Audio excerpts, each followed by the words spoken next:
And thank you all for being here. I'm really excited about this panel called Arts of Rest and Resistance. And I think if it's okay with the panelists, we'll just go in order. So that would make you first, Josie. And I'll do the same as Alex did this morning and post the bios in the Zoom, since we're trying to keep the intros short.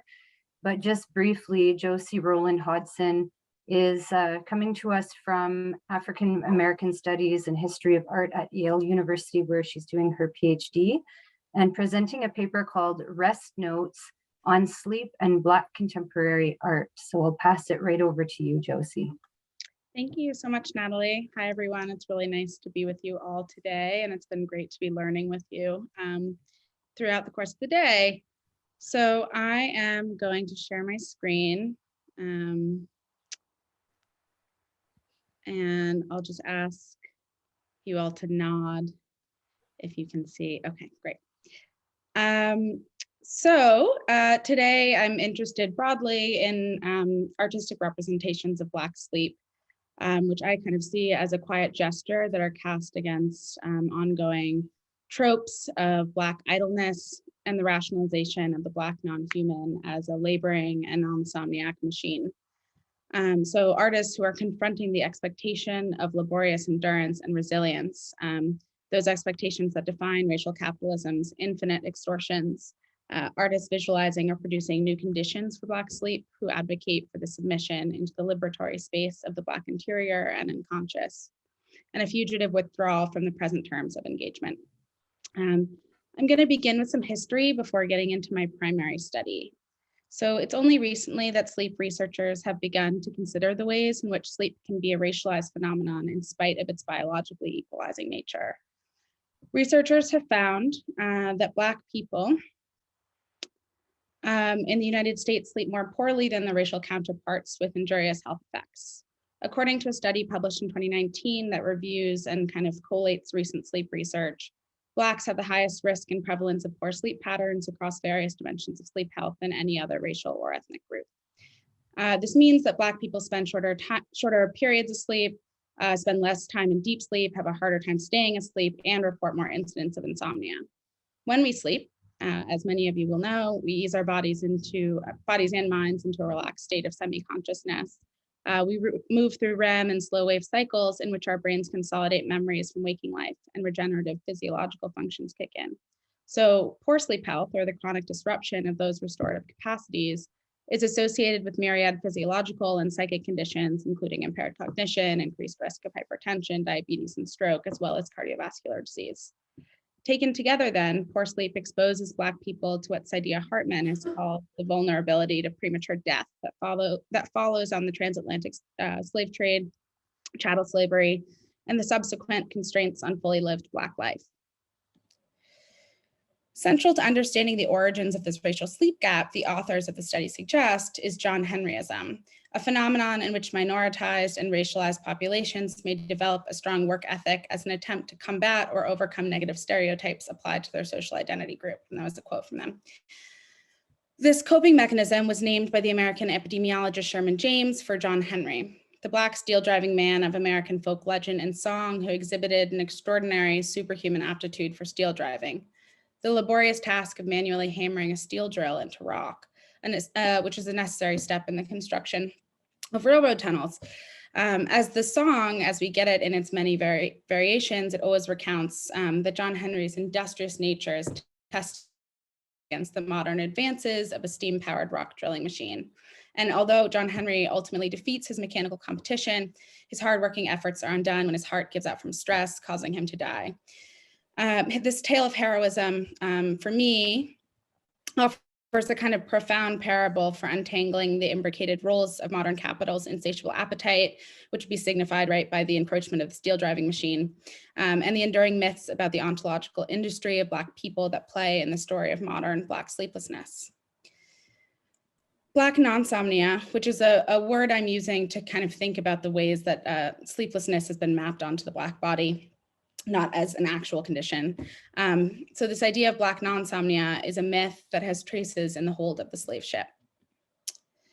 One illustrated reconstruction of L'Aurore, which is a ship that crossed the Atlantic to transport enslaved Africans to the Americas in 1784, depicts a diagram of the confined sleeping conditions of those captive in the hold. As historian Stephanie Smallwood has written, space between captive bodies was minimized on slave ships to ensure the slave ship's profitability, which further kind of, for me, elucidates the perverse relationship between capital accumulation and these restrictions on sleep.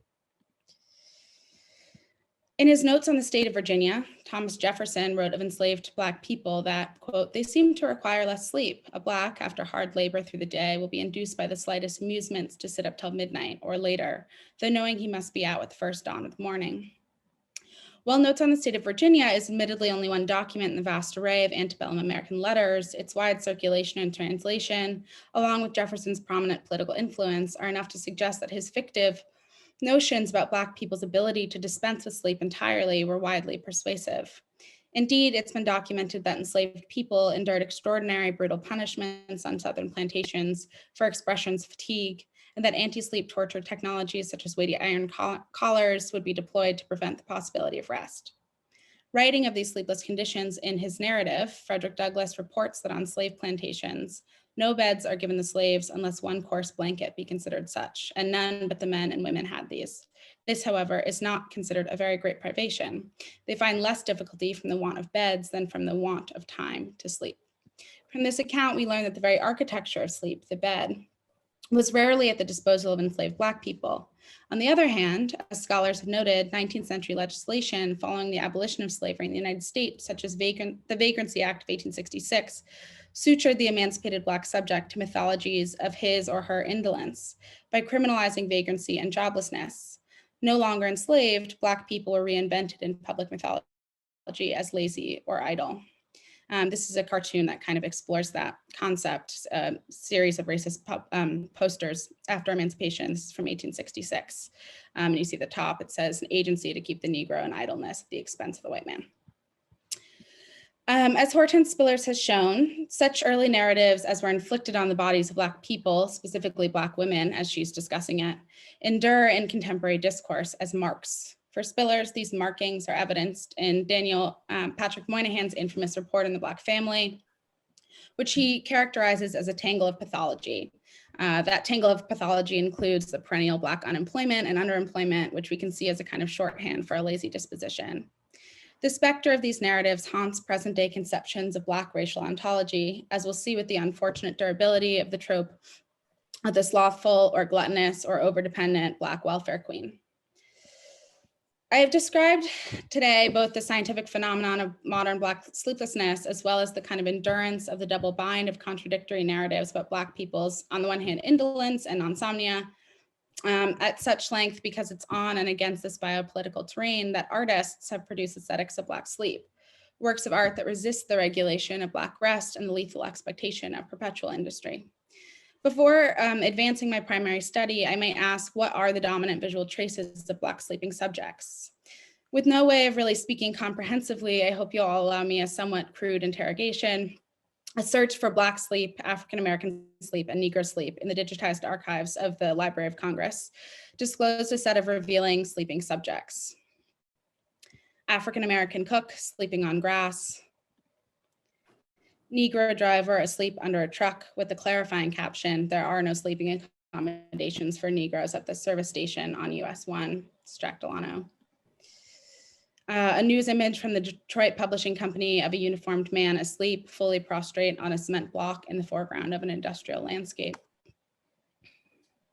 Photographs of a group of children asleep on a bale of picked cotton. Placed together, these photographs revealed to me an image history of constrained Black sleep, of sleep only accessed amidst acts of industry and labor, unsanctioned sleep always in precarious circumstance. This gives us an admittedly cursory insight or frame for the dominant visual tropes that define Black sleep, but nonetheless ones that I think we have inherited. And while there are really abundant examples of historical preoccupations with sleep, and in particular dreams in the African-American literary and visual tradition, my concentration today is on contemporary artists who are engaging with these themes. I want to focus on contemporary art here because I'm interested in how the particular terrain of present-day Black life makes investing in sleep a newly operable mode of pursuing Black liberation against these ongoing practices of domination. Some of the modern phenomena that circumscribe Black life and in turn Black sleep include the incursion of constant technological surveillance, the explosion of incarceration and the criminalizing of everyday life, the extraordinary health disparities caused in part by environmental and medical racisms, homelessness and dispossession born of racist housing policies, and hyper-exploitative labor conditions that require that Black people work more for less. These spectacularly quotidian acts of violence have not arisen spontaneously, but are historically continuous, having been distorted and at times accelerated beyond recognition. So attending to contemporary artists observing these predicaments of Black sleeplessness allows us, I think, to more keenly identify the shape of oppressive practices that constrain Black freedom today. And the contemporary projects surveyed here mark engagements with Black sleep that are not out of history, but rather in relation to it, surfacing important foundational myths and their present mutations while speculating, hopefully, on ways out of a living nightmare. Artists Simone Lee and Chitra Ganesh, working as a collaborative under the moniker Girl, partially explore the dynamics of constraint and autonomy in their video work, My Dreams, My Works Must Wait Till After Hell. It's an approximately 7-minute long video titled after a Gwendolyn Brooks poem and set against a soundtrack of flutes, kind of meditative flutes by Kaoru Watanabe. And the softly illuminated bare back of a Black woman's body lies recumbent on the ground, facing away from the viewer into the inky black that is the video's disorienting mise-en-scène. And I can also send the link to this video. It's available on Vimeo if anyone's interested in watching it. A pile of gravel buries the figure's head, obscuring it under the weighty accumulation and rendering the partial figure anonymous. In an interview with the performance scholar Tabia Nyong'o, Lee said of the video, "There's a prehistory to the image. Something must have happened that had to do with war or labor. But the viewer is given no such insight here. We arrive in the middle of this event and we leave before it is over. And so we don't know how she got here, who placed the rocks or why. The only evidence of movement, of life, is the nearly imperceptible, measured inhale and exhale of unencumbered sleep." A nude feminine form in recumbent posture situates the video in the visual idioms of European painting traditions beginning in the Western Renaissance. The reclining female nude appeared in early iconographic works that took up mythological tropes, such as Giorgioni's Sleeping Venus, which is painted in 1510, and Titian's Venus of Urbino of 1534. This kind of form is later transfigured by 19th century French painters to depict the eroticized odalisque, as we see in Manet's famous Olympia. Collaborator Chitra Ganesh confirmed this historical visual affinity, stating, "It was almost as if we had subconsciously responded to French painter Manet's Olympia." Although in their work, the visual script is flipped. In Manet's Olympia, the Black maid attends to the composition's languorous white protagonist. And Lorraine O'Grady, an artist and critic herself, has written powerfully of this racialized dynamic, saying, "Olympia's maid, like all other peripheral Negroes, is a robot conveniently made to disappear into the background drapery." Here, however, the Black figure is the embodiment of leisure, although under weighted constraint. In My Dreams, My Works Must Wait Till After Hell, the sleeping figure's steady breath under the rock's mass might visualize the claims to autonomous life Black people create despite the constrictions of the present regimes of anti-Blackness, white supremacy, and capitalism. One should be careful, I think, to avoid an analysis of the work that would read the fact of the subject's slumber under such duress as evidence of Black women's ontological resilience, which frames struggle as an individual project in which oppression might just be outmaneuvered by little personal effort, resourcefulness, or enterprise. So one could simultaneously see the figure's state, her horizontality as a posture of defeat under the weight of external circumstances, or, as I see it, as a moment of choice. Put differently, her somnolent posture can be a gestural claim to what Kemi Adeyemi has described as other angles through which we can do politics. For Adeyemi, there is a disciplinary function of 90 degrees within Western hegemonic thought that on the one hand fetishizes verticality and uprightness as superior, and on the other forces Black people to the ground, into the ground. Meanwhile, There might also be a mode of resistance in taking to the ground agentially against this normative white male fetish of verticality, of the upright as a kind of constitutive element of being human. Adeyemi warns us, doing politics that avoids the prostrate position leaves behind a host of people. And I want to make explicit that she's thinking about disabled people, people bound to bed, people using wheelchairs and other assistive devices. So potentially the sleeping figure's liberatory gesture is found in her posture. Furthermore, where Manet's lying Olympia gazes outward in direct confrontation with the viewer, which was its own kind of meaningful intervention at the time. The unnamed subject of my dreams, my works must wait till after hell, refuses the viewer's gaze entirely by facing away from the camera trained on her, producing her own interior space inaccessible to us as viewers. In our interview with Macmillan, Lee muses, while our exhibitions are not always welcome, the Black performing body always is. So I think it's against this invitation that the quite monotonous 7 minutes of a slumbering Black body turned away from the camera's gaze enacts a kind of anti-performance, a repudiation of Black spectacle, and a ritualized turn to the interior space of the self, to one's own works.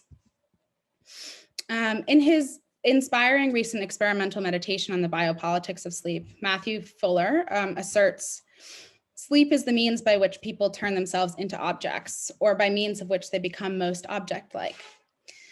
I think that the notion of becoming object is a kind of somewhat awkward theoretical configuration for the Black subject that has been so long decreed an object by dominant discourses.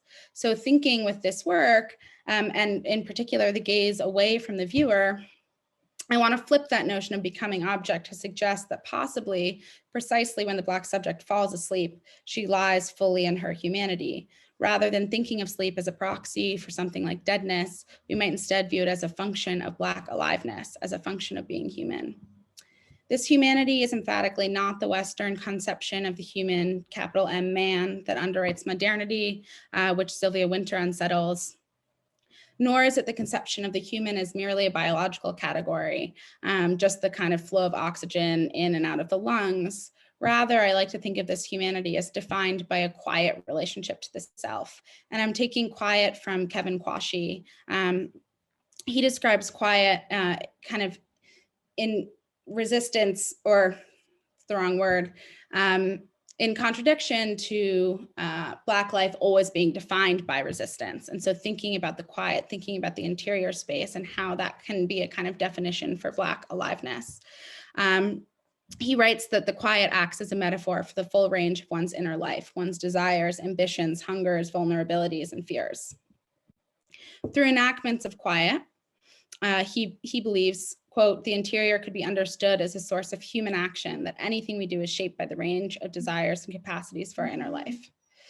So a retreat into the unconscious territory of Black sleep, then, is a profound reclamation of such private interiority, and thus an embodied rejection of Western philosophical foundations that would render the Black subject into non-humans. Jennifer Packer's paintings are lush and quiet imaginings of this kind of Black interior life. Many of her intimate portraits reveal subjects, friends of hers, in states of private repose, reclining on armchairs, mattresses, and couches. In some works, as in this one we see here, which is titled Blessed Are Those Who Mourn, Brianna, Brianna, they are asleep. In this composition of quite epic proportions, a lithe Black man reclines on a yellow quilted sofa in the foreground. His head is thrown back against the armrest, surrendered to a state best described by Senghor as a deep Negro sleep. The man is shirtless and wearing only blue shorts. Painterly clues suggest heat is the source of his lethargy. 3 fans whir behind and above the figure, and watery yellow paint drips down the left flank of the composition as if it were melting. In the stale air of a hot summer day, awash in this kind of honeysuckle glow, the figure has abandoned his tasks and sought the relief of sleep. An upturned iron remains ready to be used behind him, and a forsaken game of chess floats impossibly. A framed mantra on the wall, partially obscured, reads, "Too blessed to be stressed." Surreal moments punctuate the painting's composition. On the right edge of the frame, 3 rectangles of abstracted color hover uncannily as if on their own plane. The rectangles might be comic book covers or open portals to these kind of polychromatic worlds, but they are not here, not in the same room as the sleeping man. These portals are abstracted apertures at the threshold of the sleeper's dreams. where a midday nap's fantasy ineffably escapes waking legibility. In the top left corner, another such portal appears, although clearer here. An open window framing a black bird. This threshold, I imagine, is a visual rendering of the dreams Elizabeth Alexander has described in her poem Blues, which is an ode to idleness. She writes, "In sleep, I am looking for poems in the shape of open V's of birds flying in formation, or open arms saying, I forgive you all." The sleeper's dream, these lines would suggest, is a sacred space where one finds momentary absolution from the pressure cooker of waking life. Although concerned primarily with dreams that occur during waking life or kind of our deep imaginative capacities, Alexander has written extensively about the dream space that flows through the African-American artistic tradition, where dreams are sites of, quote, complex and often unexplored interiority beyond the face of the social self, as she's written in her amazing book, The Black Interior. Josie, Yes. sorry to interrupt, but if you could wrap it up, we're just past 20 minutes. Okay, So sorry. time for questions, no problem. Okay. So conversely, the work's evocative title, Blessed Are Those Who Mourn, introduces a kind of new problematic curtailing sleep. The title, Brianna invokes the name of Breonna Taylor, who's a 26-year-old Black woman murdered by Louisville police officers on March 13th. So it reminds us that kind of there's always the threat of violence outside of these states of interior dream spaces. I will leave it there and leave it for questions. Thank you.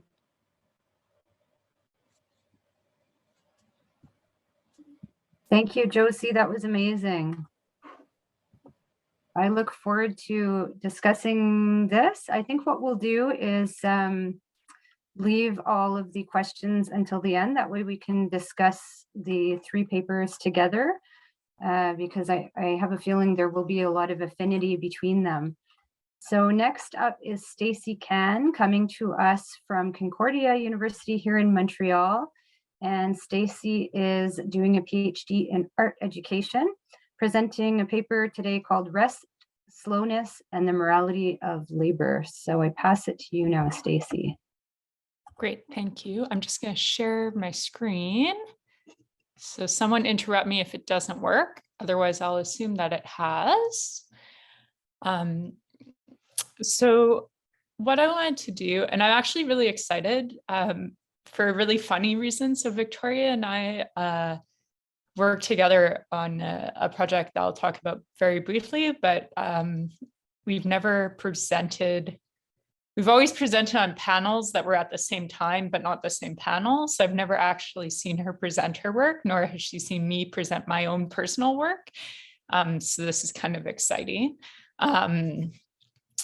So what I'm going to do today is to try to connect some of my research with some of my artworks and talk about kind of both themes together. And it's always an exciting presentation when the first slide says the Protestant work ethic.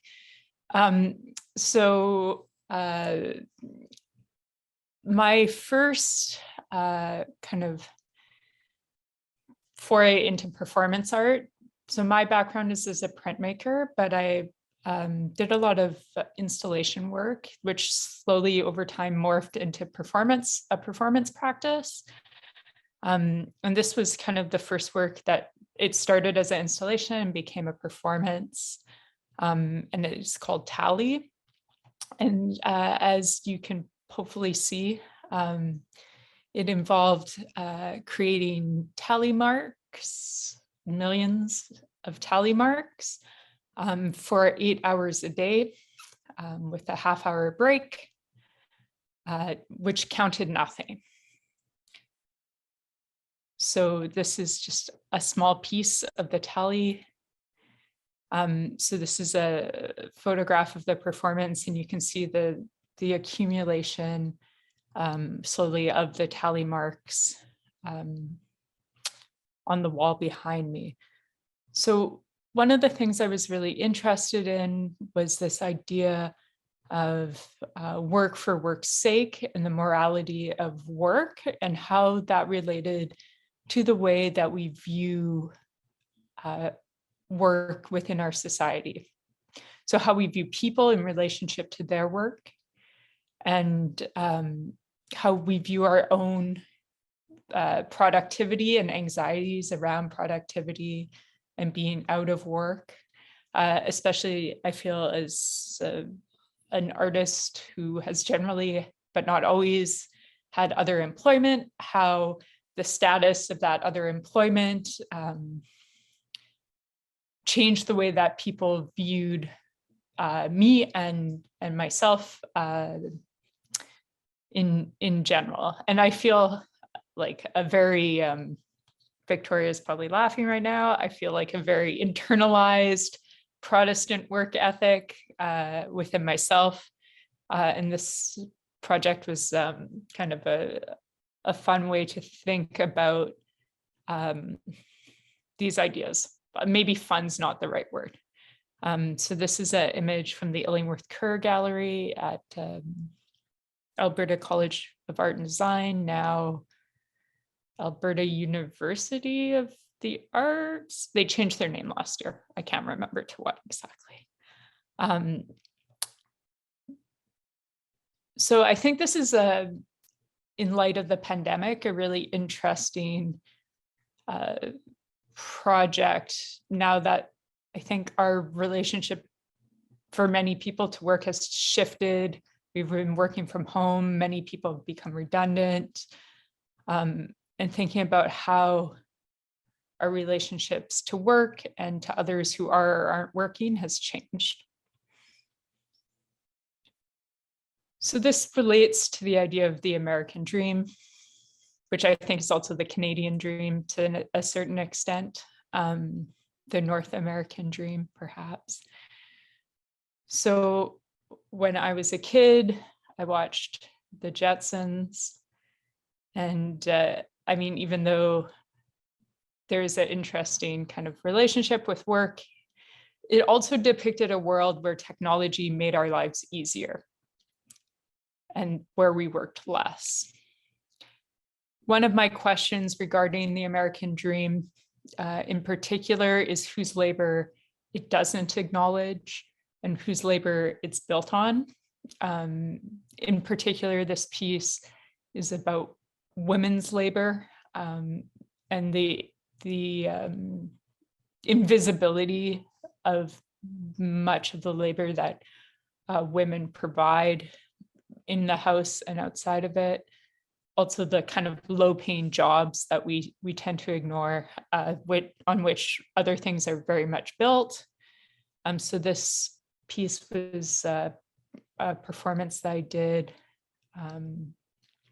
at the Works Art and Design Festival in Edmonton, where I washed the ground and dusted the public art pieces at the festival, wearing kind of a pseudo 1950s house dress with a sign that said "Caution, men working above." This is also, I think, interesting in relation to the arts due to the very high female population of people in art school and the kind of equal, if not male-dominated art world, and what kind of things happen along the trajectory to have that happen. So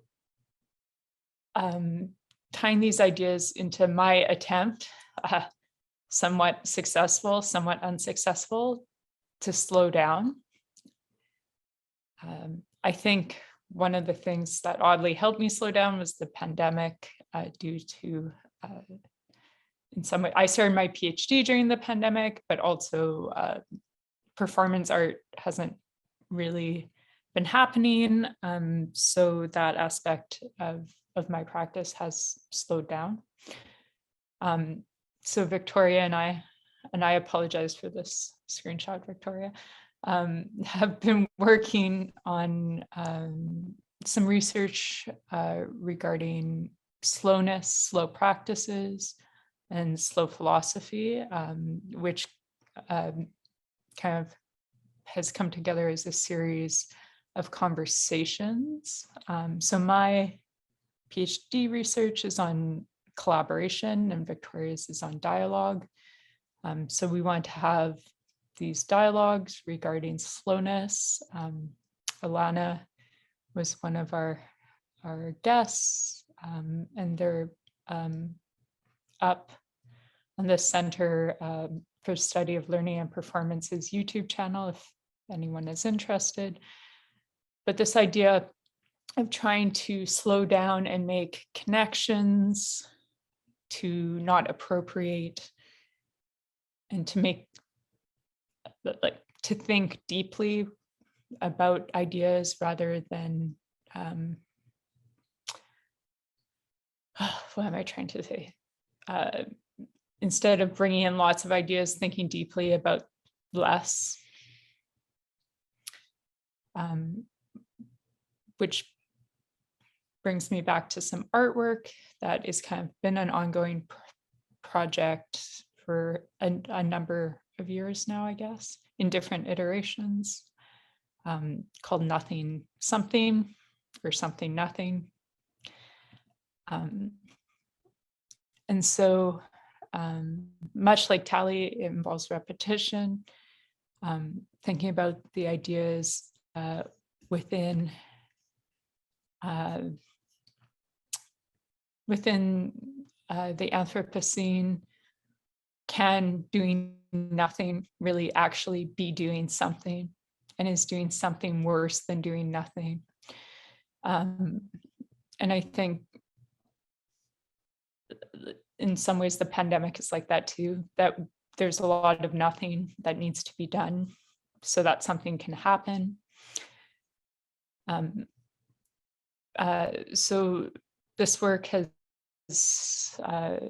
kind of had a few iterations involving me saying the words, writing the words, and it's still something I'm kind of working on. And it's a theme that connects also to Victoria's work.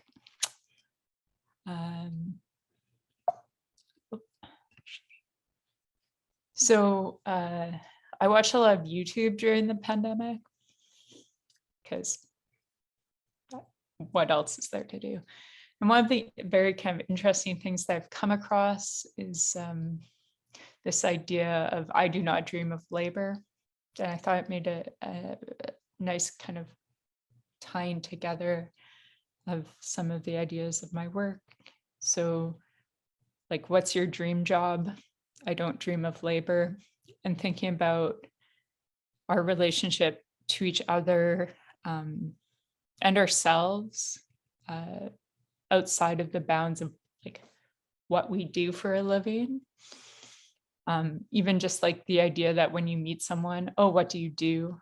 How do we change that relationship and think about relationships in other ways that don't necessarily connect solely to how we work. And so I think that's kind of all that I wanted to say about this for today. So I'm going to pass it back to Natalie. Thank you so much, Stacey. That was fabulous. And actually you finished in about almost halfway through, actually. Oh. So since you're finishing early, what it means is that we will have extra time for conversation, which is great, especially given the focus of yours and Victoria's practices. So the last presenter today is Victoria Stanton, who is also coming to us from Concordia University at Montreal in art education, doing a PhD as well. And Victoria will be presenting a paper called Modeling Rest, Cuing Recovery on Activating Doing Nothing in the Revitalized Third Place. Over to you, Victoria. Thank you, Natalie. And thank you, Josie and Stacey. And I have that question stuck in my head now. What's your dream job? I do not dream of labor, and then I always dream of labor at the same time. I'm gonna go to screen share here. sure I've got the right one up. I want to go back a slide. Oh, right, there we go. All right, so I think I'd like to start with a little anecdote. And yes, I will eventually be talking about this notion of activating doing nothing in the revitalized third place, but I'm going to work my way towards that. So the anecdote that I'd like to share is that I've been kind of dancing around, or I had been dancing around this notion of doing nothing, non-doing for a number of years, not realizing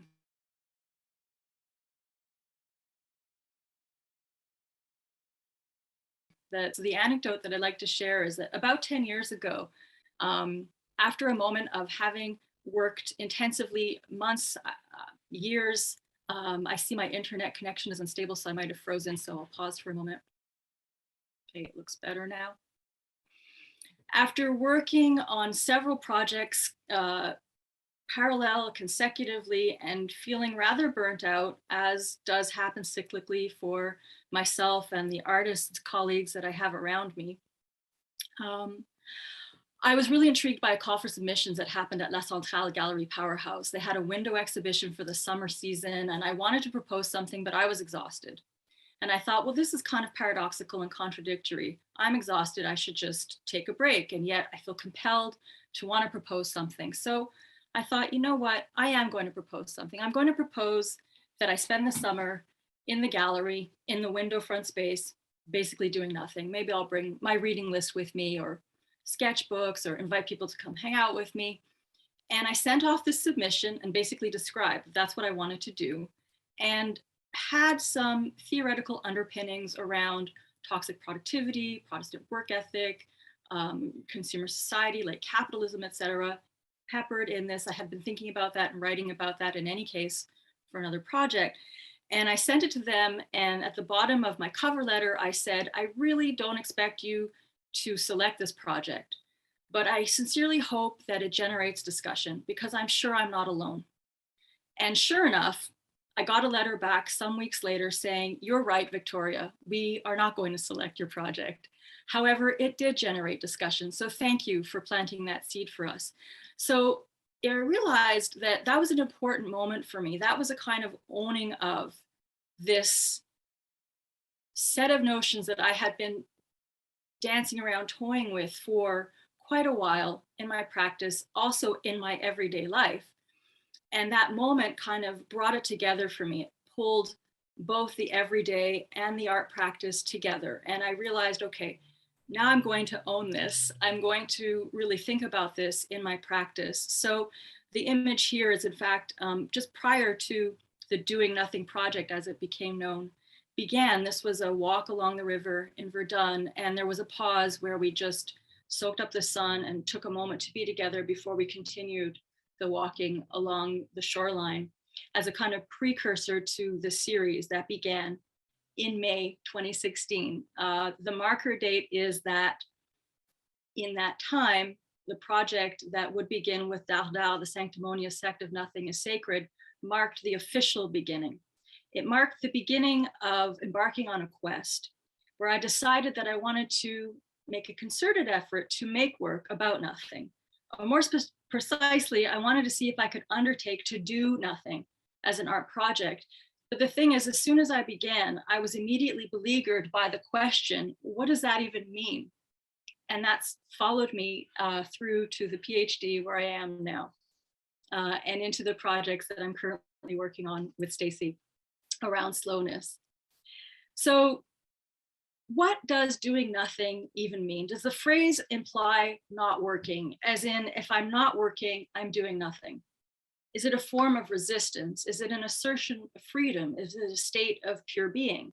Is it necessary for our wellness? So pushing opposite impulses together into one pronouncement, doing nothing, is clearly paradoxical, hence nearly impossible to do. But sitting with the intricacies of these questions and desires has become something of a goal for me, and I've taken it on as a lifelong art life project. So it's not so much to be able to find or perfect a technique or pinpoint a single definition or even to eradicate its contradiction. It's rather to acknowledge a multiplicity of ways we can describe, embody, inscribe individual and collective acts of rest, slowness, stillness, interruption, disruption, of significant pause. To performatively carve out spaces that create intervals in our daily lives and by their very insistence challenge notions of productivity and the value we place upon time, or on how it should supposedly be spent and therefore not be wasted. So juxtaposing two seemingly opposite aspirations, the doing of nothing pushes against accepted codes of conduct, thereby proposing an inherently political, I believe, and performative act. And I also believe that this affirms our spontaneity, our creativity, and our very humanity. So the first cycle of this quest, the Sanctimonious Sect of Nothing is Sacred, which I just mentioned, was a year-long project hosted by Dardau, and explored the complexities and impossibilities of doing nothing through curated public conversations and collective non-actions. This was at the Cégep du Vieux-Montréal with a group of students over a couple of afternoons that we met together to occupy the cafe at lunch hour. In the second cycle, Resting, Walking, Placemaking, the Invisible Liminal Spaces in Art, is a multifaceted experiential-based artwork spanning the academic year. And it identified three overlapping and key, though largely imperceptible, strands in the creative making process, and was supported through the PLAN's Artist in Residence program. So in the Faculty of Education, I had an opportunity to occupy the Art Hive with fellow artist Erin Richmond, who's in this photo as well. And again, curate a series of conversations and activities based on just spending time together, going for these curated walks, and eventually a day-long discussion around the notion of the invisible liminal spaces of art that I identified here, the resting, walking, placemaking in the McGill context with students, pre-service teachers. So the third cycle, On Indefinite Hold, was a housebound meander via blog posts that attempted to offer observations, correlations, and inspirations around the state of enforced pause, an incredible acceleration for some, it should be acknowledged, brought about at the beginning of COVID-19. So a few weeks after the lockdown began, I decided to host a series of interventions on my front balcony, where I invited people to just come and hang out at the safe distance, to just spend time with people again in some form, to reconnect in this moment of being on indefinite hold. And now the fourth cycle, Resting is Resisting, Repos comme Résistance, which is actually inscribed into now the current PhD research at Concordia, was also a year-long project that was hosted by Vertical Centre d'Artistes in Laval, and proposed a space of co-creation in which we came together specifically to rest. So the invitation was to come as a group. Once again, in COVID context, we were allowed to be 8 people at a time. And there was the invitation to carve out moments for non-action that would be effortless and allow the mind to unwind, and also to just be with whatever kind of mourning could be there in this time we were in, what and who we lost, what we possibly have gained, sharing insights, or basically not doing anything, just being there quietly. The directive was really open-ended. So it was a combination of workshop, performance, public infiltration, conversation, and curated experience. Basically a hangout, being all of these at once and yet none of these at all. It looked like nothing, but a lot like life, but framed as art. So I see this as forms of subtle resistance. So as I cycle through some images from these interventions, these public infiltrations of non-action in Laval, the following here are some reflections stemming from the final non-actions that occurred in late July 2021, which are titled Modeling Rest, Cuing Recovery on Activating Doing Nothing in the Revitalized Third Place. So I'm bringing in the notion of the third place.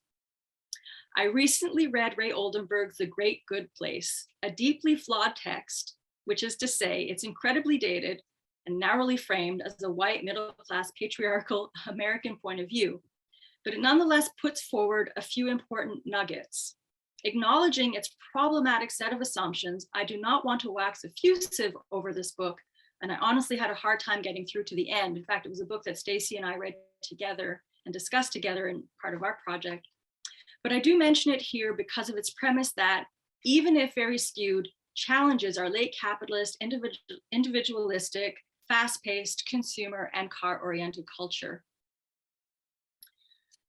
The central argument of this book is that every community and citizen within it benefits from the social interactions that come from these gathering spots, such as cafes, pubs, and bookstores, where people can come together in informal assembly. Naming this phenomenon the third place, whereby home is the first and work is the second, the third place is a core setting, a space of public gathering within spontaneous and unstructured time that is away and outside from home and work. The author contends that such places are open to everyone and contribute to the cultivation of democratic life, healthy communities, and the happiness of those residing therein.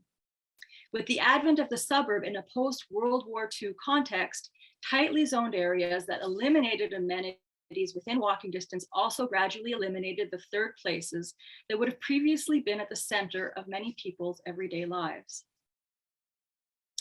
Again, I need to disclaim, this is a predominantly heteronormative, white, Euro-American-centric, and generally sexist perspective. He barely discusses, for example, where women, never mind anyone from the LGBTQ+ or BIPOC communities, fit into this experience. But I cannot introduce the third place without providing some context of its origins. As such, my goal here is to appropriate this notion and breathe another kind of life into it, because I think there's cause to consider how a third place and its insertion into the everyday as a point, location, time, and condition for pause, relaxation, recuperation, and rest holds something of value to this ongoing project I have been undertaking around what I'm calling doing nothing. So let's call it intentional misappropriation. Intentionally misappropriating Oldenburg's third place, I'm particularly wondering how the materialization of these informal gathering situations I proposed, so initially at Dardar, and then at McGill, and then at this project in Laval, and moving through in the PhD, could themselves constitute a kind of third place, even if, in Oldenburg's definition, such places are generally stable, permanent neighborhood sites and a staple of the built environment, so a bar or a pub, as opposed to a shifting outdoor location, like what we were doing here this past summer. And how in his version, it is always the same people who show up versus the more spontaneous arrival of whoever happens to be free and interested on that day in this infiltrating non-action. So I'm here reminded of Hakim Bey's concept of the TAZ, or the temporary autonomous zone, the anarchist version of, and maybe an answer or an antidote to Oldenburg's third place, where empty lots and abandoned, disused buildings become the sites of spontaneous and temporary squatting and play, coming together outside of established permanent sites in order to create, or I should say co-create, a zone of fleeting freedom from controlling forces of law and government. While the TAZ's manifestation would have more likely been in the form of the large-scale raves that populate the late 1980s to mid-1990s imagination, its ideological premise, as I understand it, would be to encourage those infiltrating acts into otherwise increasingly privatized public spaces that counter the suppressive codification of public behavior and prescribed use of these spaces. So inadvertently, over the last 2 days, and these are the images that we're seeing here now, we ended up in a private parking lot, not realizing we were trespassing. When I had done the initial location scouting, Marina Commodore had been closed since the early pandemic lockdown. So being attracted to this terrain vague and its proximity to the water, it hadn't occurred to me that there could be an issue with our potential and very small scale occupation. But trespassing we were, and this unexpectedly politicized our presence. The owner and manager of the bar, so that was one giant parking lot away from our truck tucked into the corner presence, as you can see here, came over to make it clear we were on her territory. We somehow managed to square away a deal on our first visit, convincing her that we weren't selling anything, therefore not competing with her business, which seemed to allay concerns. But when we showed up again the following week, somehow the previous conversation completely disappeared from memory. And now we were really treading dicey terrain. We were told, or actually yelled at, to get out. So I had a dilemma. I didn't want to leave. I wasn't intending to raise ire or do anything illegal, but I also realized I had become very quickly attached to this space. I felt defiant in my need to be there and reluctant to acquiesce. I felt like this outdoor living room, as Lucy Findell, a participant from the previous week, had so astutely termed it, had revealed its magic to me and to us, even if in its slightly askew transitional state as a terrain vague. And I wanted to quietly rest and to take in the environment with our small group of participants once again. So this interjection, at once offering a liminal moment in both space and time, also created a tension. It raised several questions. What does it mean to peacefully intervene on someone else's property? How and why are we made to feel criminalized by an artful act of negligible disobedience? Why were we so unwelcome here? And finally, the most tension-inducing of all, would this have possibly played out differently if I wasn't a white, middle-aged woman? How much did I actually get away with not realizing in the moment that I was just sitting around doing nothing? Once I had decided we were staying, everyone who arrived that day was on board. And after the initial altercation, the bar manager was so busy inside that she didn't have time to come back out or to boot us off or to call the cops that she had threatened to do. So it all worked out fine, but I can't be naive, neglecting to acknowledge that it could have worked out differently. These are questions that Oldenburg isn't asking in his text. But also, as I now understand this more, I'm not quite broaching these considerations as much as I could quite yet either. So the third place has a tremendous amount of potential, but its potentiality lies not only in the declaration or activation of these sites, whether they be fleeting in time and transitional space or in physically grounded locations. Rather, it is in their capacity for engendering such moments of rest, pause, and rejuvenation as available to everyone. Something Oldenburg claims his third space has accomplished, but I'm not convinced of this either. Intentionally misappropriating Oldenburg's third place, I wonder how I can propose a fresh take on this flawed and limited discourse, and how I may also continue to challenge my own. And so what motivates you to stop was the banner that accompanied each of these actions and was sort of a centerpiece for this time together. So I'll stop there. Thank you. Thank you, Victoria. I'm just going to stop my timer here. You also ended a little early. So this is great. 3 fantastic presentations and so much, so many rich paths of connection that we could pursue in conversation. So I will open the floor to questions, but maybe I'll just, I have a few of my own. So maybe just to get us started, I'll ask one of them, and it's a question for all of you.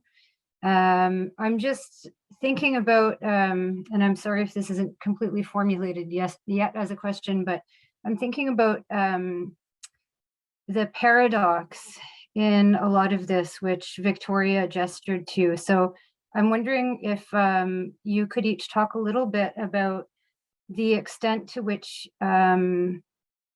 first of all, how important it is, especially for Stacey and Victoria, to what extent does your work have to be seen or experienced by others? There's a paradox in this kind of work because for all kinds of reasons, we still do need acknowledgement. And there are all kinds of questions around how does the work get circulated? How is it shared? How is it disseminated? And all of that has to do with this need for acknowledgement on multiple different levels for multiple different reasons. But it does create a paradoxical kind of situation when all we want to do is just simply rest and not have to be acknowledged for doing anything at all with that time. So I wonder if you could talk a little bit about the ways in which you experience that contradiction, because you are navigating different spheres too, and part of what might be interesting is to talk about that in relation to academia, since you're all pursuing, all three of you are pursuing graduate work. And yeah, maybe I'll just leave it at that for now. Victoria talked about burnout amongst artists, and yeah, I'm curious to hear from all three of you, both in terms of personal artistic practice, and Josie, if you would like to talk about it in works by other artists that you're analyzing. Sure, I can, I guess, take a first stab at it. The irony about my work about work is that most of my work is extraordinarily labor intensive, durational work. That's probably harder than other paid work that I do. I think that the, I mean, it's hard, because we still live in a system where making money is a thing that we need to do to survive. And so there is always a compromise about how nothing is to be done, how nothing is done in an artistic context. Like, is it really doing nothing if it's art? Is it art, or is it just doing nothing? Is it art only because we're artists doing nothing? If someone else did nothing, would it still be art? I mean, there are a lot of questions, and Victoria and I have kind of talked about this before in regards to our own work, but kind of not. Yeah, so I'll let someone else answer.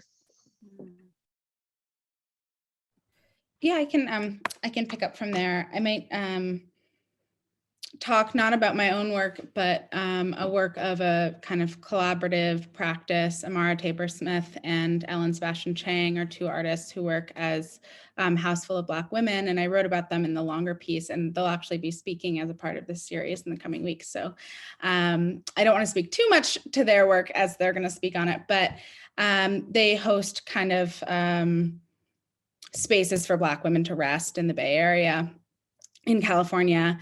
And they take their kind of conception of visibility and visibility fugitivity from the history of Harriet Tubman, who, as myth tells it, was narcoleptic and would get kind of visions while in spells of narcolepsy for where to go next on the Underground Railroad, which was, of course, an unseen path to freedom. And so they chose, when they held their events, I think they did take photographs of the events for their own kind of personal use, but they chose not to publicize them. And there was also no kind of public information about where the event would be. So it was all taking place in a kind of secure area, because there is so much extraction, not only of the labor of Black women, but also of their kind of image. And so they really wanted to resist that. So I take many lessons from that sort of practice. I guess the only thing I'd have to add, because this conversation comes up and it feels like a long conversation. You know, there isn't a what's the answer to this that's a solution answer, but it is a conversation. So I guess the only thing I have to add is that this is a conundrum and a paradox that just sits there. It sits there. It takes up a lot of space. It informs how there's that dilemma around how to honor that space of doing less and all the forms that takes, whether through art project, reflection, reading, research, etc. And then as an artist in the world, being compelled, not just compelled, sort of having to be putting myself, my work, everything out there, there's always this, or perceiving that that's what I need to do in order to continue to remain relevant, to continue to remain active and part of the conversation. And so it's always a question of striking a balance, but striking a balance is one factor, but it's not just striking a balance. There's something really bad, wrong here that needs to be eradicated, addressed, considered, in these notions of artists' labor and unpaid labor, and then breaking that down. Who as an artist are we talking about? Because the experience for a white person might not be the same as a person of color. And that conversation can keep unfolding like an onion there too. So these are, they continue to be really good questions, and it continues to be a big dilemma. Yeah. I guess You're that right, also. Sorry, go ahead, Stacey. I was just going to add to that. Yeah, it's who gets to do nothing as their labor, right? Like it's interesting. You're right. There's so many dimensions to it.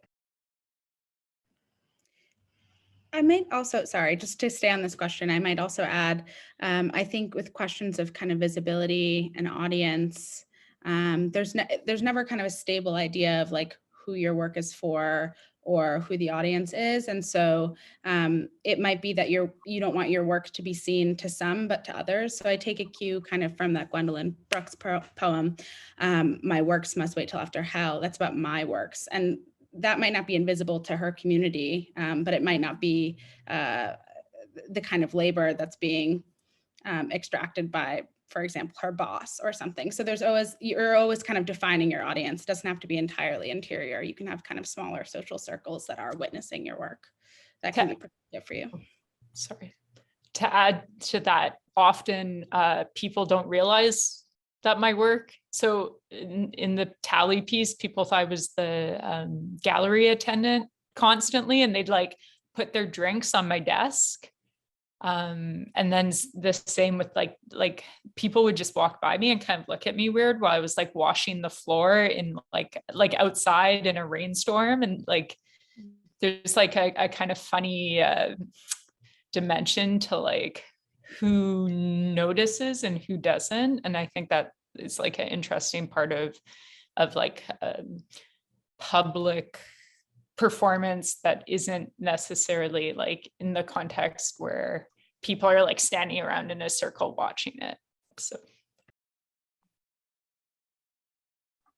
I'm thinking too about Fluxus and Alan Capro's happenings in the 60s, where there was an active resistance towards documenting, and yet those works continue to circulate, and so there are alternative modes of sharing too, which take on a whole other dimension in the era of social media, where there's this kind of we're impelled to share everything. But I would love to come back to this question of privilege too that was raised here, but I see that a couple of hands are up, so maybe we'll go first to Sarah Barnes. I don't know if you want to ask out loud. Yeah, hi. Thanks for the wonderful papers, and thanks for organizing another wonderful event. My question is mostly for Josie. Thank you for such a packed and fascinating paper. I have so many notes. This idea of sort of sleep signaling a type of Black aliveness, humanity against histories of constraint, and the biopolitical terrain that you so beautifully sketched. And this idea of resistance perhaps not being a complex enough category for thinking about Black life.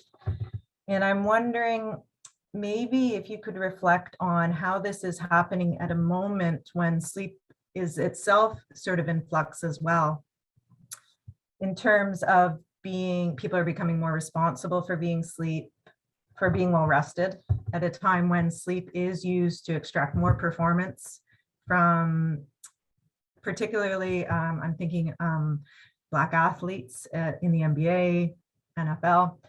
And so I just was wondering if you could maybe just speak a little bit more about some of those ideas. And you did mention technological intrusion. So you have lots. I just would like to hear you sort of think a little bit about sleep as something that is also in flux and changing and might have multiple things happening. Yeah, thank you so much for that question. Maybe I'll take it in pieces. On the kind of technological piece, I've read a little bit about Black athletes, but also the kind of military interventions that are happening. I know Query writes about it, that are kind of producing the possibility of no sleep at some point, right? Like a pill that you could take. And that's terrifying for all sorts of reasons, not least because it sounds like a kind of biological nightmare, but also because we are thinking about the space of sleep as a generative space. So I wouldn't want to live in a world where I don't get that moment. So, and then on the technological piece, I mean, I think of the kind of technological advances that I witness at the very least as only kind of increased incursions on sleep. So, you know, we know about social media and kind of light pollution and things like that, but I'm also thinking about the kind of continued and particular violences that are kind of borne by primarily Black people. So in my neighborhood, for example, I live in Bed-Stuy in Brooklyn, and there are a number of housing projects and a kind of function of police presence around those buildings, which are majority Black, disproportionately from the kind of demographics of the city, is to shine massive lights into the windows. And so that's the kind of technological surveillance that I was thinking of that disrupts sleep. So that's how I'm continuing to think about the kind of evolutions of technology as it kind of interrupts Black sleep and Black life. And then also just kind of continuing to think about the current advances and where we're at, and that people are being, this was the first part of your question, being kind of compelled to sleep more. I think that's great. That's a wonderful thing. Something that I was picking up on from the other presenters as well, though, is that I want to think about sleep collectively. And so there's this massive kind of new sleep industry that's all about like claiming your own sleep. Just rest, take time for yourself. And I think on a personal level, that's fine. But as a kind of political imperative, I think we need to think collectively about how to reorganize society so that we can all sleep better, rather than finding the kind of gadgets and gizmos that let us find sleep ourselves, which in some ways I see as a kind of perversion of like, just be resilient. Now it's just sleep. So that's where I fell on that. Thanks for that question.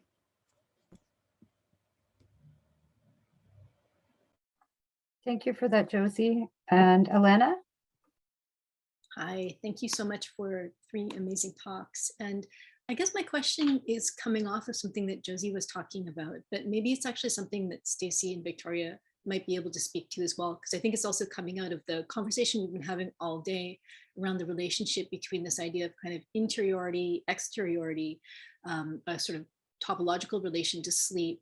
But then I was really struck by your point about quiet, Josie. I'm really intrigued and want to follow up on that reference as well. So I'm glad Alex asked about it in the chat.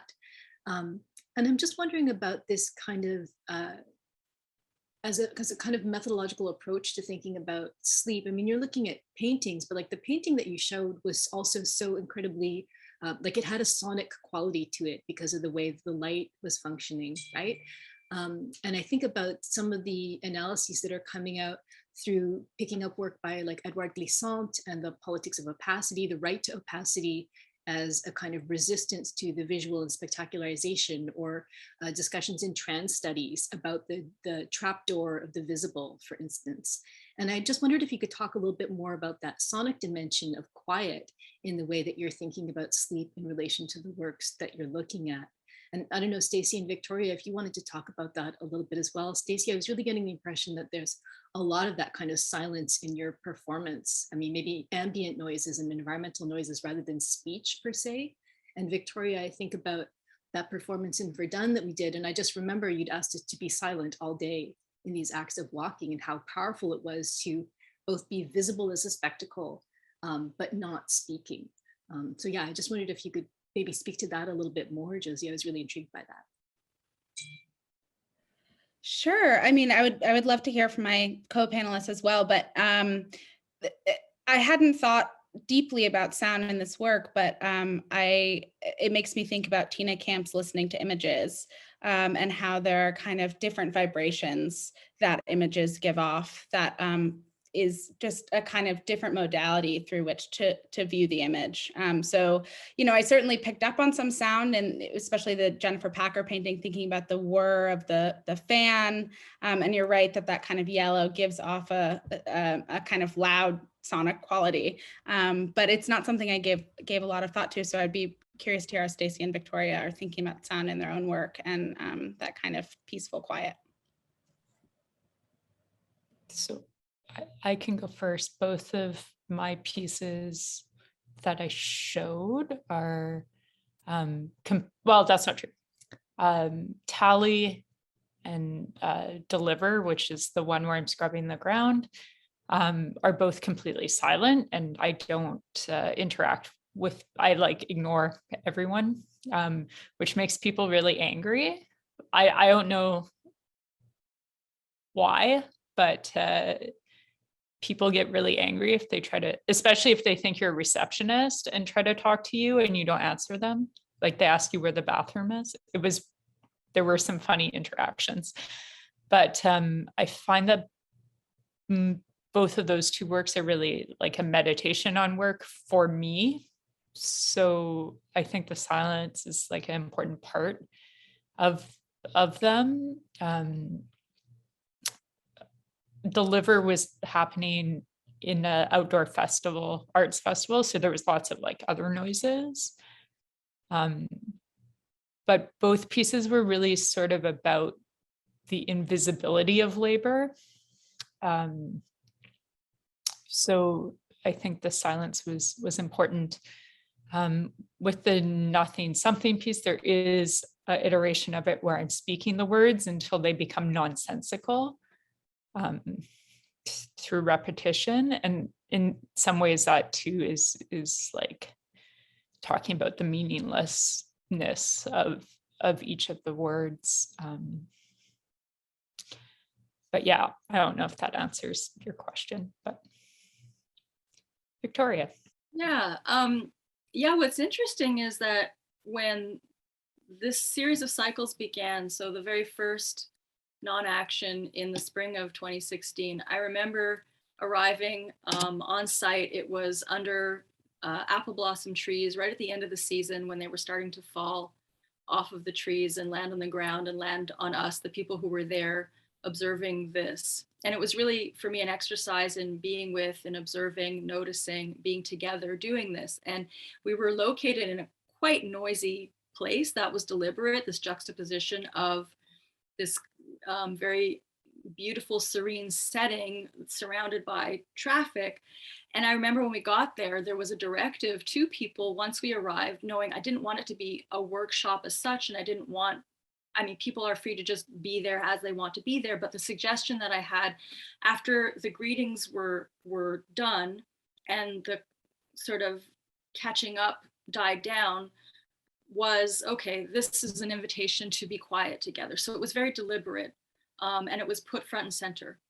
And so there was this contrast between our being quiet and what was circulating around us. So there was a quiet, not quiet, and we could, you know, bathe in that tension or experience it as each of us did, could, want to.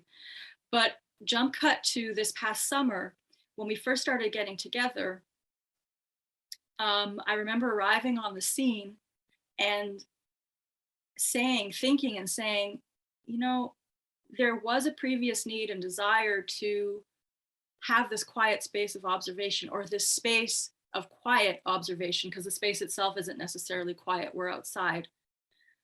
But I realized this is just coming out of, I don't know which number which lockdown,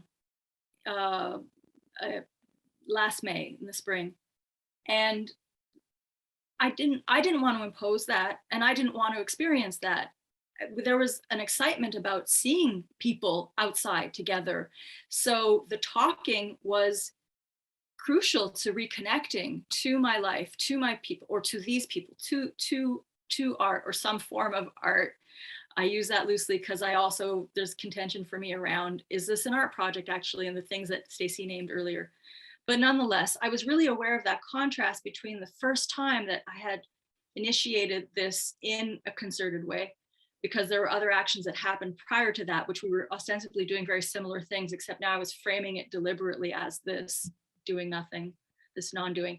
And then this time where I didn't have a need to cultivate this silent observation, I had a need to just be with what was there. And what I could see was there was people wanting to enjoy each other's company in whatever form that would take. And it could mean that there were moments of quiet, but it could also mean that there were moments of just shooting the shit together, hanging out as we needed to, as people really needed to be nourished in that way. Another answer to that though, Alana, is there was a project that I did that, it's always in the background, it could happen again. Stacey was naming this notion of dialogue, which is very much at the center of my practice, and these collective non-actions. And there was a series that I did called the Listening Sessions. And the way that was set up was a group of people would be staring at the white wall of a gallery. So we're not looking at anything, but round robin style, people in the audience could suggest a track for us to listen to, and they could introduce it if they want to. They would do that. And then we would listen to the piece together that they played. And then that was like an open DJ set, essentially. And so there was this moment, the silence of the piece in a sense was staring at this white wall. The gallery itself was silent, but then the action itself was about listening, but the listening was about the storytelling of, and each person's connection to the song that they chose. So there was also an interplay with how we listen, what we're listening, what the listening means in this particular case, and how it connects us to each other through story, and in this case through song, and the quiet of the white space, as it were. Not saying that's a neutral space, not to be confused with a neutral space, but quiet insofar as there were no visuals as part of this piece. So that's what immediately comes to mind in thinking about your question. Thank you for that. Super interesting. Josh, I see you've had your hand up for a long time, so I'm going to pass the floor to you now. Unmuted, yes. Thank you. I had one kind of specific question for Josie, and then if there's still time and there's no other questions, maybe a more open-ended one for Stacey and Victoria.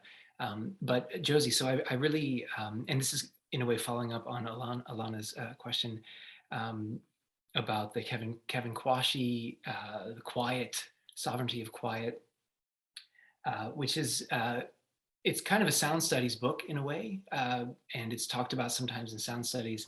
And it might kind of point to a difference in what, in the ways that you're talking about Black Rest, which is something different than the rest as resistance that Stacey and Victoria are talking about, in the sense that the idea is that to sort of depict or describe a subjectivity, a Black subjectivity that is not either defined by or defined against a kind of systemic racism and history of slavery, but is in some way inward and unattached, in some way sovereign, right? And so I was trying to think through that, and in connection to the Packard painting, which is fantastic. And I thought, would you consider that an example of like sovereignty or quiet? Is that, because I thought on the one hand, it's this kind of wonderful, like perfect sort of inertia, like you feel the kind of like the weight of this sort of like not unpulled, unmoved sort of sleeping body. But then it's attached to protests in Breonna Taylor. It's like it's completely part of, or at least through the title, hooked up to that that context. So if you could, some thoughts about that, please. Yeah, thank you so much for that. I do see that painting as an example of that kind of sovereign interior space. Of course, kind of conditioned, especially in the title, by kind of instances of violence that surround it, but nonetheless, there is kind of an interior space to be turned to. And agree with Kwashi that like resistance to talk about Black aliveness as it exists today, that resistance is not entirely capacious enough, or rather kind of confines Black subjectivity by only seeing it in that kind of loud register. Of course, I think there are also moments of quiet resistance as well. But what I love about that painting, I mentioned before that I was interested in the kind of relationship between the interior and the collective, or the interior and the social, is that is a kind of a moment of witnessing someone else's interiority as well. So it's not interiority by itself, but a kind of social relationship. And I see that as a really kind of essential Black sociality. And I see you through the kind of process of painting, of witnessing a friend asleep and spending time quietly, kind of honoring that gesturally.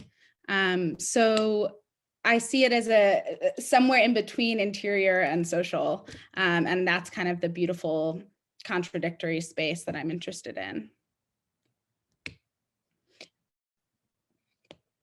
Thanks. Thank you. And if it's okay, can I also ask another question? Yes, so this one is more for Victoria and Stacey, and it kind of gets to that question of burnout, artist burnout that came up, and also thinking about for Stacey, this kind of these really sort of labor-intensive practices. So when I was, putting this, doing some organizational work on this last term and other postdoc stuff, for sending a lot of emails asking people to, can you do this? Can you send me this form, whatever. And everyone's great, and everyone did it, and it's great. But the fastest was always Stacey and Victoria, who would respond to an email in a minute with everything attached. Oh, do you need a bio? Boom. Do you need an abstract? Boom.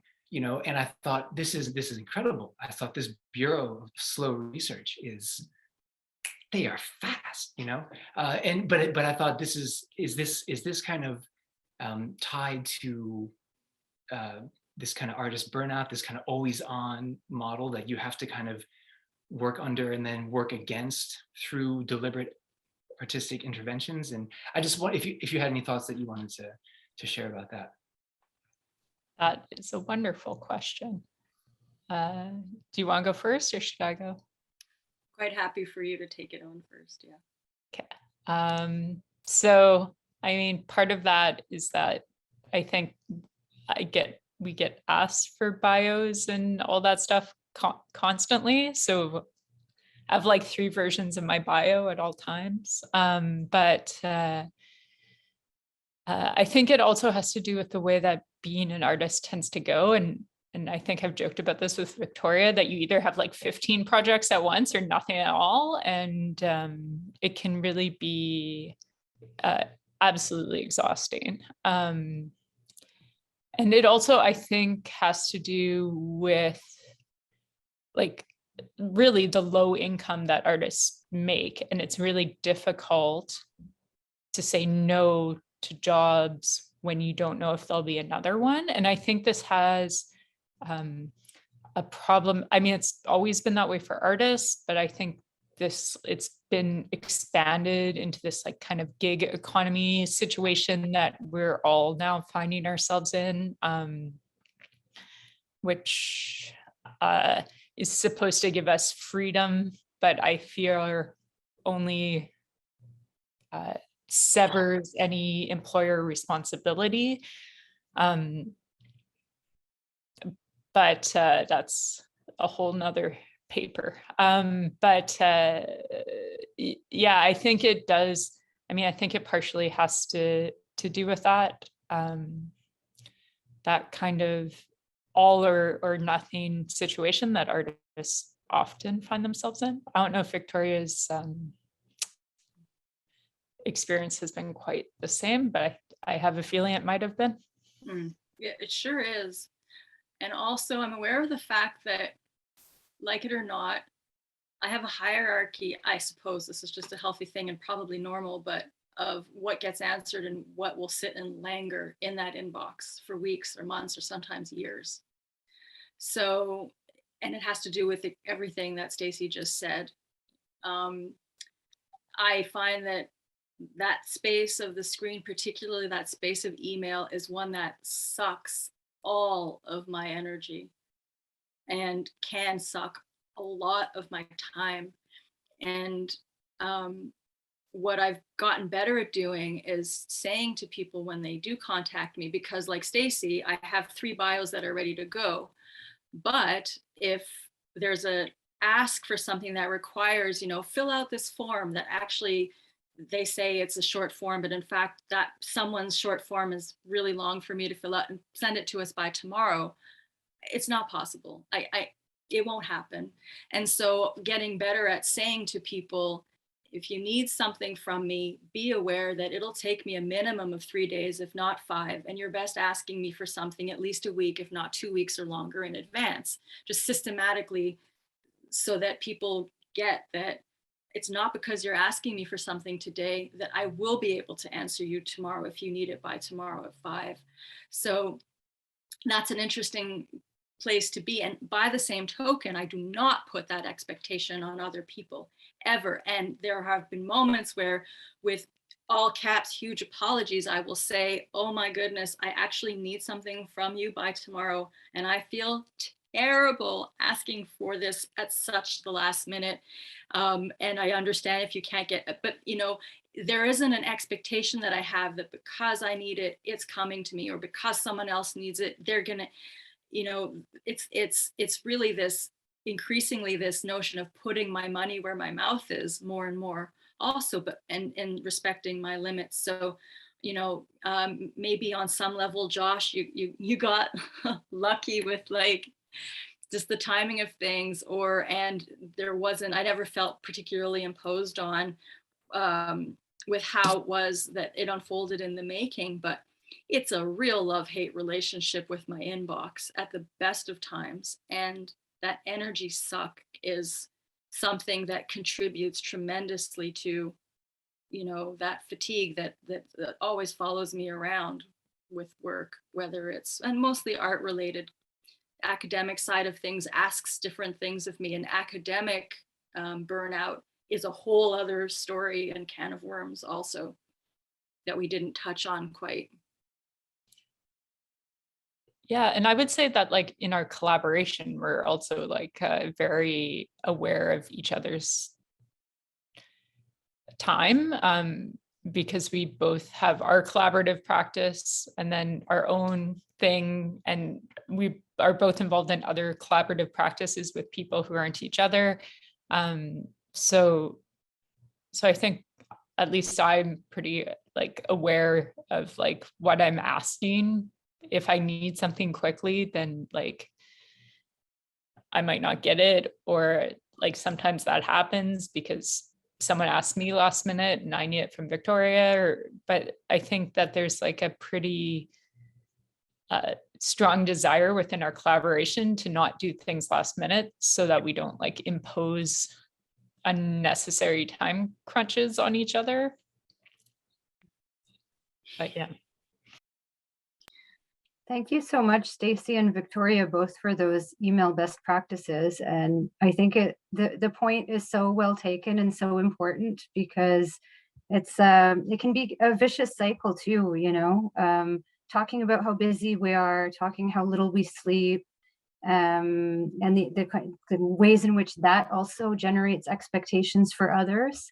Like we should all be that busy, and none of us take vacation, or none of us get enough sleep at night. So I think that's a great way to end. And I thank all of the presenters for their fabulous presentations today and such a great discussion too. So thank you for your questions.